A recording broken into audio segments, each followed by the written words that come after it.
안녕하세요. 책 읽어주는 감성 7호입니다. 지난주에 박동창 저자의 맨발 걷기가 나를 살렸다 도서 영상을 통해서 단순하고 용이하고 무해하고 비용도 안 드는 맨발 걷기의 효능과 치유 사례를 살펴보았는데요. 과학적으로도 입증된 맨발 걷기의 효능을 저자는 크게 세 가지인 지압, 접지, 발바닥 아치와 발가락 효과로 보았죠. 이 효능들이 시너지를 이루며 발현된 결과 치유의 기적이 일어난다는 것을 알 수 있었습니다. 특히 접지 효과, 어싱을 통해서 내 몸속의 정전기와 과전압을 땅으로 빼낼 수 있다는 것도 알 수 있었는데요. 요즘 어싱에 관심이 많이 생기면서 관련 건강 도서들을 이어서 재미있게 읽고 있어요. 오늘 소개해드릴 책 또한 연결된 부분이 많고 내용이 정말 유익해서 적극 추천드리고 싶습니다. 호리 야스노리 지음, 김서연 옮김, 전나무 숲에서 출간된 모든 병은 몸속 정전기가 원인이다입니다. 저자인 호리 야스노리 박사는 쇼와 대학교 의학부 개관교수, 닥터3 의과학연구소 소장으로 인류 건강을 위한 연구 개발에 힘쓰면서 많은 난치병 환자들을 치료하고 계십니다. 저자는 체내 정전기와 건강의 연관성을 최초로 밝힌 학자로 체표 정전기보다 훨씬 골치 아픈 질병을 만들어내는 원흉이 바로 체내 정전기라고 말합니다. 이 책은 체내 정전기가 어떻게 질병을 일으키는지 구체적이고 과학적으로 설명하면서 몸속에 정전기를 쌓는 나쁜 습관으로 인해 혈액이 끈적해지고 혈관이 좁아지고 아토피 피부염, 탈모, 치매, 우울증, 암, 당뇨, 만성 근육통 등의 질병이 증가한다고 강조합니다.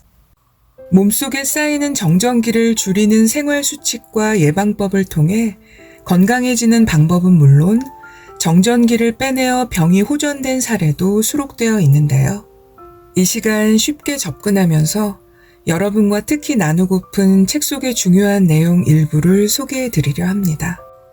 오늘 영상을 통해서 우리의 몸과 뇌를 망가뜨리는 체내 정전기를 이해하고 몸속 정전기를 빼는 생활 속 7가지 수칙을 숙지하셔서 실천할 수 있는 계기가 되었으면 좋겠습니다.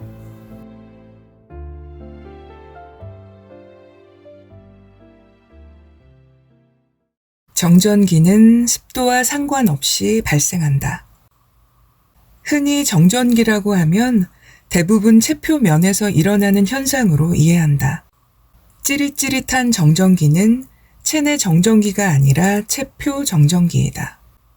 정전기가 잘 일어나는 옷을 입거나 카펫 위를 걸으면 몸 표면에 정전기가 쌓인다.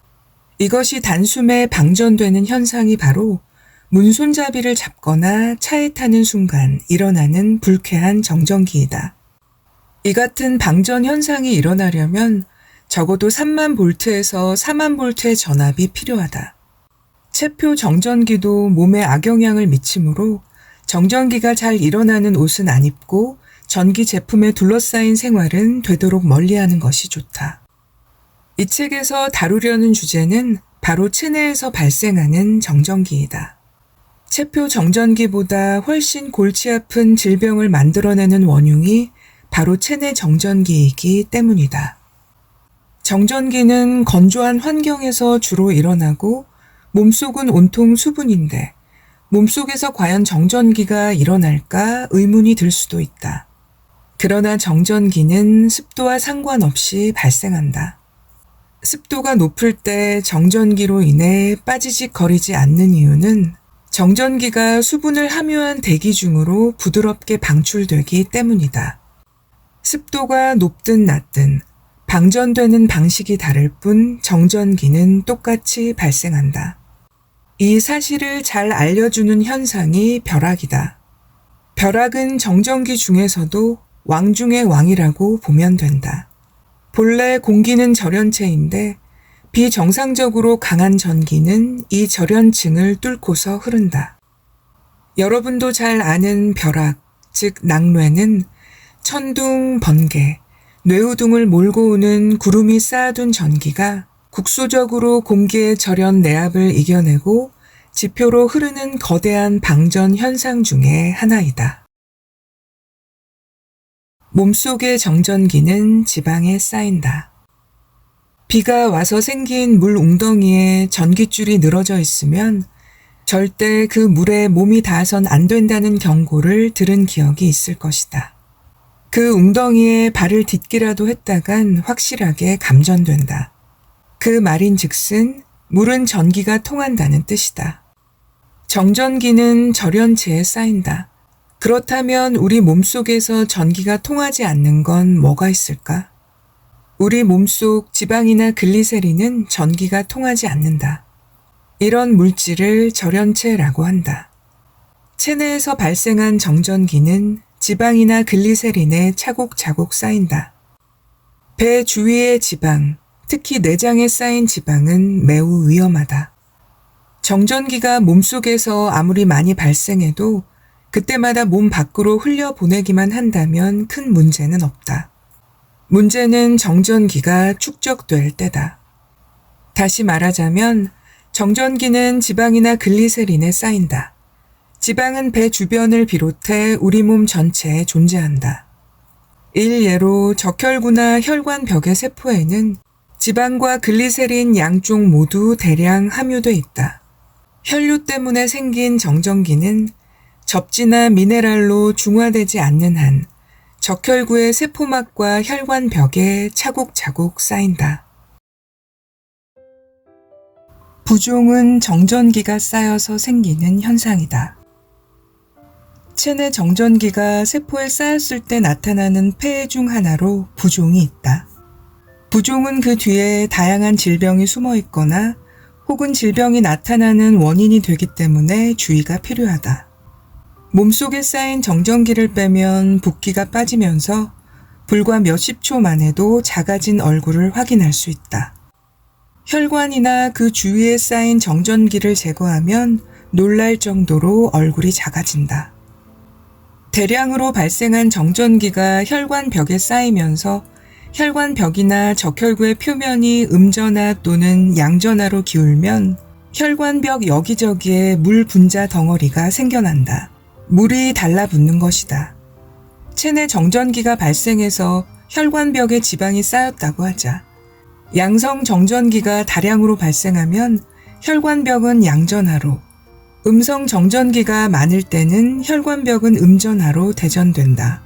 혈관벽이 양전화가 되면 물 분자의 산소 쪽이, 음전화를 띠면 수소 쪽이 달라붙는다. 정전기가 쌓이면 쌓일수록 달라붙는 물 분자의 양은 많아지고 당연히 혈관 내벽은 좁아지게 된다. 내경이 좁아진 혈관을 혈액이 통과하려다가 병목 현상이 일어나 혈관이 부푼다. 특히 뇌는 가장 혈류가 많은 부분이며 심장 근처는 혈액이 드나드는 장소라서 혈액의 흐름도 빠를 테니 정전기도 가장 많이 일어난다. 이런 곳에 부종이 생겨서 혈관이 좁아지거나 막힌다면 뇌경색, 협심증, 심근경색이 일어난다고 해도 이상한 일이 아니다. 부종에는 수분을 많이 섭취하고 요일을 느끼면 화장실에 가는 방법이 제일 좋다. 발끝을 움직이거나 고관절을 주무르는 방법도 효과적이다. 이쯤에서 자주 나오는 질문이 물을 마시면 오히려 더 붓지 않을까이다. 몸이 부으면 사람들은 수분을 줄여서 부종을 해소하려고 하는데 이는 오히려 역효과를 내는 방법이다. 수분 섭취량이 적으면 체내의 생리적 수분 농도가 진해지고 그 농도가 0.8에서 0.9%를 넘으면 생명이 위험에 처한다. 이렇게 농도가 진한 혈액을 순환시킬 수는 없는 노릇이니 인간의 몸은 농도가 진한 혈액이 심장으로 유입되지 않도록 정맥 판막을 닫아 흐름을 막기 때문에 발에 그 끈적끈적한 혈액이 고인다. 우리 몸에는 지켜야 할 장소에 우선순위가 있는데 발은 우선순위가 낮기 때문에 몸에 독성이 있는 물질을 그곳으로 몰아넣는다. 즉, 물을 마시지 않으면 농도가 진한 혈액이 다리 쪽에 고이는데 이것이 부종의 원인이기도 하다. 여기에 더해 적혈구 표면은 체내 정전기 때문에 전하가 뒤섞인 상태이다. 그렇다 보니 음전하를 띤 적혈구와 양전하의 적혈구가 달라붙어서 염주 모양이나 덩어리 형태로 뭉쳐 다닌다. 몸속 정전기를 빼는 7가지 생활 수칙. 첫 번째, 누워있는 시간이 길수록 체내 정전기의 양도 늘어난다. 머리를 많이 쓰면 머리로 가는 혈류가 많아진다. 여러 번 말했듯이 혈류가 늘어난 만큼 정전기의 발생량도 늘어난다. 그렇게 되면 머릿속은 정전기로 가득 차서 여기저기서 벼락이 치고 있을 가능성이 다분하다. 누워만 있는 건 몸속에 쌓인 정전기를 뺀다는 측면에서 보면 최악의 치료법이다. 병이 나면 누구나 일단 눕는다. 몸을 쉬게 한다는 의미에서는 누워서 쉬거나 자는 것이 나쁘지 않지만 내리 잠만 자는 것은 곤란하다. 왜냐하면 이불 위에 누워있는 것은 몸을 절연된 상태로 만들어 체내 정전기를 빼낼 도리가 없게 만들기 때문이다. 오히려 밖으로 나가 걸어야 한다. 그러면 무심코 흙도 만지게 되고 접지된 무언가에 손이 닿든가 해서 정전기를 빼낼 기회와 마주칠지도 모른다. 수면 시간이 너무 길면 알츠하이머병, 우울증에 걸리기 쉽다. 이는 지극히 당연한 일이다.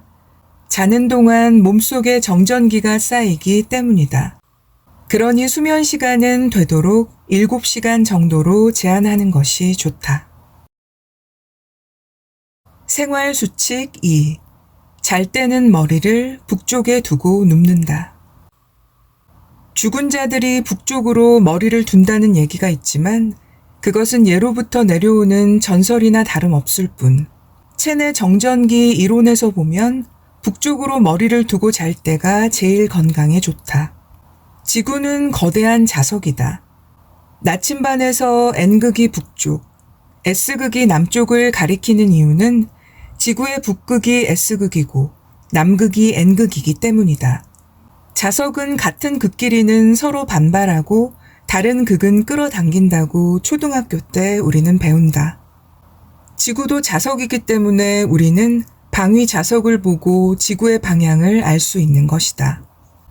지구는 자석이기에 자기력선은 N극에서 S극, 즉 남극에서 북극으로 향한다. 우리가 자는 것은 그런 자기력선 상에 몸을 누이는 것이다. 그리고 우리 몸속에서는 혈액이 흐른다. 자기력선 위를 혈류가 가로지르면 그곳에서 전기가 발생한다. 더 자세히 설명하면 양이온이 흐르면 그 주변의 시계 방향으로 자기력선이 발생하고 음이온이 흐르면 시계 반대 방향의 자기력선이 발생한다. 지구의 자기력선과 혈류로 발생한 자기력선 사이의 방향 관계를 보면 동서 방향으로 누우면 혈관 내에서 이온의 편향이 생기게 된다. 이것이 플레밍의 법칙이다. 이러한 이론들을 생각할 때 머리를 북쪽으로 두고 잘 때 정전기가 가장 적게 발생한다는 결론이 나온다. 자기력 이야기가 나와서 하는 말인데 요즘에는 건강을 위해 자석을 사용하는 사람들이 많다. 자석은 독도 되고 약도 되는 양날의 칼이다. 자석이 독이 된다고 하면 다들 못 믿겠다는 얼굴을 한다. 하지만 자석에도 부작용이 있다는 사실은 알아두는 편이 좋다. 자석을 장시간 사용하면 혈류의 전기 분해를 조장하기 때문에 되도록 장기간 사용하는 것은 피하는 편이 좋다. 자석 반창고는 에너지가 부족한 허체질의 사람에게는 매우 효과적이지만 에너지가 충분한 사람에게는 역효과가 난다. 생활 수칙 3. 땅에 손을 대기만 해도 몸속 정전기가 빠져나간다. 정전기 빼는 법은 알고 보면 별로 어렵지 않다. 우선 맨발로 흙 위를 걷는 방법이 있다. 건강은 맨발에서 시작된다. 바닷물이 밀려오는 해변이면 더더욱 좋다. 바닷물에 젖은 모래사장을 걸으면 정전기가 제일 잘 빠져나간다. 밭일을 하거나 정원을 가꾸는 방법도 효과적이다. 밖에서 흙을 주무르다 보면 기분도 개운해진다. 낚시도 좋다. 바닷물에 손을 담그고 바위나 흙을 만지다 보면 자연스럽게 정전기가 빠져나간다. 물론 해수욕도 효과가 좋다. 단독주택에는 보통 마당이 딸려 있다. 아파트라면 화단이나 단지 내에 공원처럼 흙이 드러난 곳이 있다. 그곳을 미리 알아두고 아침 저녁으로 들러 흙을 토닥토닥 손으로 두드려보자. 그 행동만으로도 접지가 되어 몸속 정전기는 빠져나간다.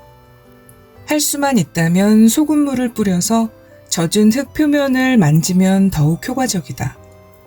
손은 지저분해지겠지만 건강을 위한다면 이 정도 노력은 필요하지 않을까?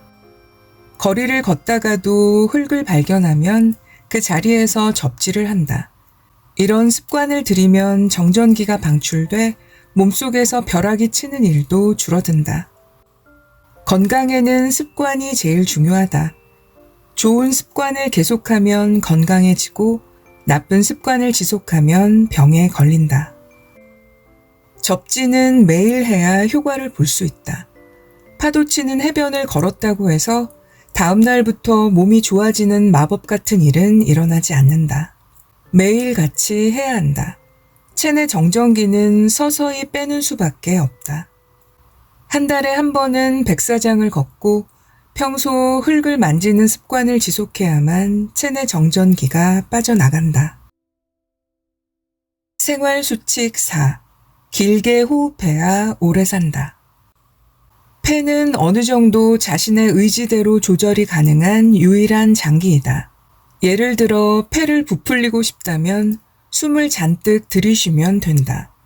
그런 의미에서 호흡은 우리에게 허용된 유일한 자율 신경 조절 수단이라고 할 수 있다. 안 쓰고 묵혀두기에는 너무 아깝다. 호흡을 한 번 하는 동안에 심장은 4번 뛴다.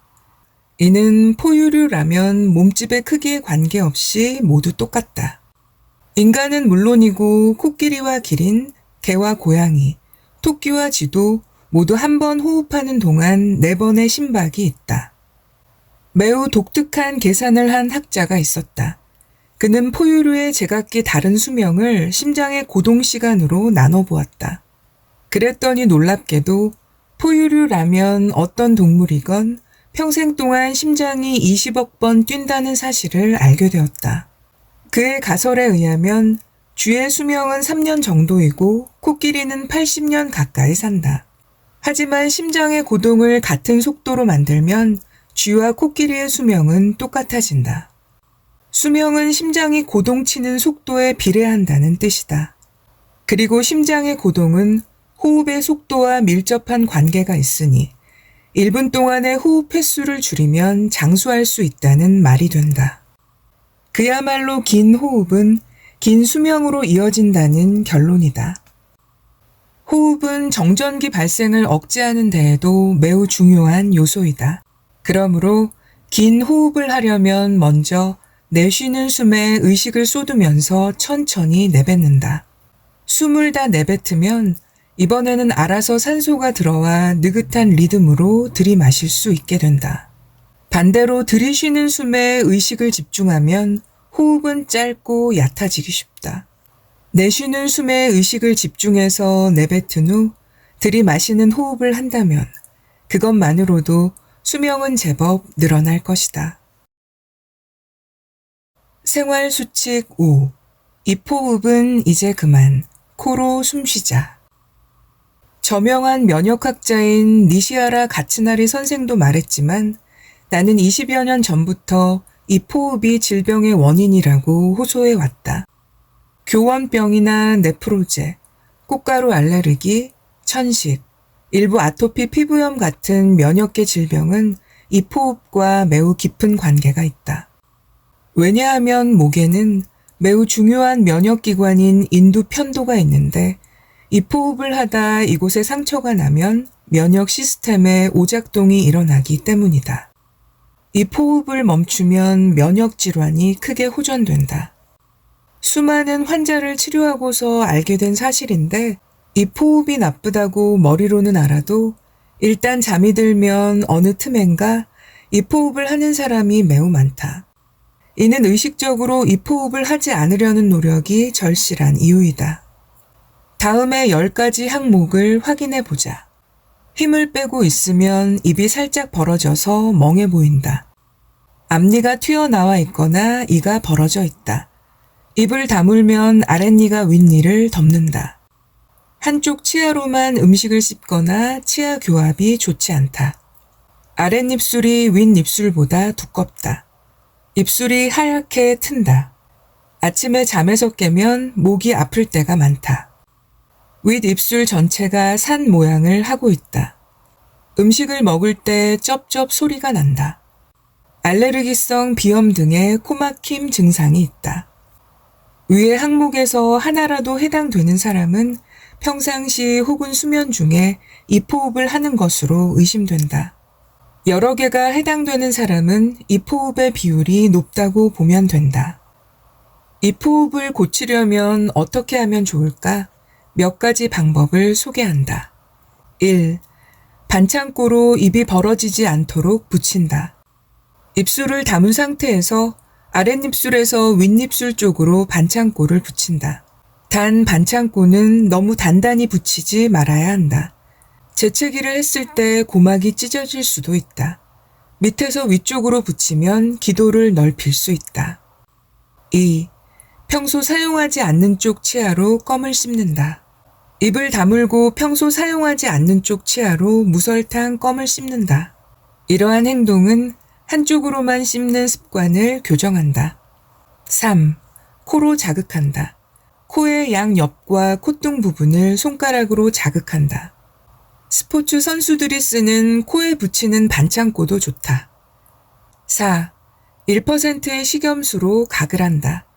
100cc의 물에 소금 1g을 녹여서 각을 한다. 인두 편도까지 소독되도록 고개를 뒤로 젖힌 상태에서 아, 에, 이, 오, 우 소리를 내면서 각을 한다. 생활 수칙 6. 뭉친 근육을 풀면 몸이 상쾌해진다. 질병이나 불쾌한 증상은 근육이 긴장하고 수축한 탓에 일어난다. 근육이 긴장하면 몸이 딱딱해진다. 그러면 혈관도 수축한다. 혈관이 수축하면 정전기가 잔뜩 발생한다. 근육이 이완하고 수축하는 데는 칼슘 이온이 매우 중요한 역할을 한다.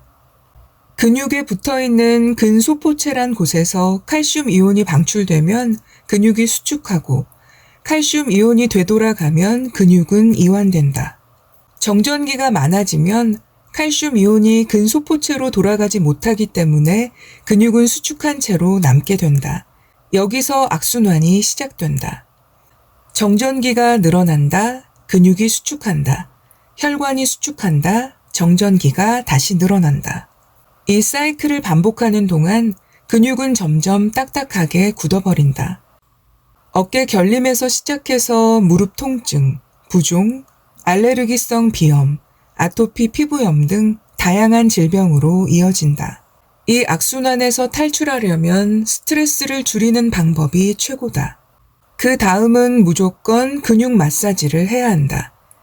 근육이 결린 부위에는 트리거 포인트, 즉 앞통점이 있고 그 부분에 근경결이라는 뻐근한 곳이 있는데 그곳을 공들여서 풀어준다. 마사지 후 일시적으로 통증이 증가할 수 있으나 그래도 계속 마사지한다. 되도록 살짝살짝 풀어주는 방법이 제일 좋지만 조금 세게 해도 상관은 없다. 트리거 포인트가 생기면 없애기가 상당히 힘들다. 하지만 계속 하다 보면 반드시 근육이 이완되고 혈류가 좋아져서 다양한 증상이 차츰 사라진다. 그러면서 몸속에 쌓인 정전기를 다양한 방법으로 빼준다. 생활 수칙 7. 식습관으로 정전기 발생을 억제한다. 첫째, 편식 습관은 반드시 고쳐야 한다. 왜 편식이 안 좋을까? 정전기는 혈액이 혈관벽을 스칠 때 대량으로 발생한다. 이때 혈관벽이 양전하로 대전되느냐 음전하로 대전되느냐는 혈액의 질에 좌우된다. 왜냐하면 정전기는 무엇과 무엇이 서로 스치느냐에 따라 양전하로도 대전되고 마이너스로도 대전될 수 있기 때문이다. 줄곧 같은 음식만 먹으면 혈관벽과 마찰하는 혈액의 질도 같아질 가능성이 높다. 그러면 음전하인지 양전하인지는 모르나 항상 같은 종류의 정전기만 쌓이게 된다. 반면 아침에는 채소를 먹고 점심에는 고기, 저녁에는 생선을 먹는 식사를 계속하면 아침에는 혈관벽에 양전하가 쌓였다가도 점심때가 되면 음전하로 바뀐다. 즉, 양전하와 음전하가 상쇄돼서 정전기가 쌓이기 어려워진다. 결국 식사는 이것저것 골고루 먹어야 좋다는 상식은 체내 정전기 관점에서도 옳은 상식이라고 할 수 있다. 식사뿐만이 아니라 마음의 상태나 환경 등에 따라서도 혈액의 질은 변화하기 때문에 식사만으로는 설명이 안 되는 부분도 있지만 편식이 정전기를 쌓이기 쉽게 만드는 요소 중 하나임에는 틀림이 없다. 둘째, 미네랄을 충분히 섭취해야 한다. 영양소로 필요한 미네랄을 필수 미네랄이라고 한다. 미네랄은 우리 몸속에서 다양한 작용을 하는데 서로 기량하거나 도우면서 작용한다. 일예로 아연은 각종 효소의 생성, 혈중 콜레스테롤 양의 조절, 세포와 생식기의 발달, 단백질 합성과 생명 활동, 유해 미네랄의 해독과 활성산소의 제거 작용을 하며 결핍되면 피부 장애와 미각 장애가 나타난다. 유황은 아미노산과 비타민 B1, 털, 손톱, 피부 등의 구성 요소이다. 마그네슘은 신경 기능의 유지와 뼈와 간, 근육, 피부에 필요하다. 부족하면 고혈압이나 당뇨병, 심장질환 같은 생활습관병에 걸리기 쉬우며 유황과 함께 유해 미네랄의 해독에 효과적이다. 철은 약 70%가 헤모글로빈의 형태로 적혈구 속에 존재하는데 산소의 운반과 세포 호흡, 에너지 대사, 수많은 효소의 형성에 관여한다.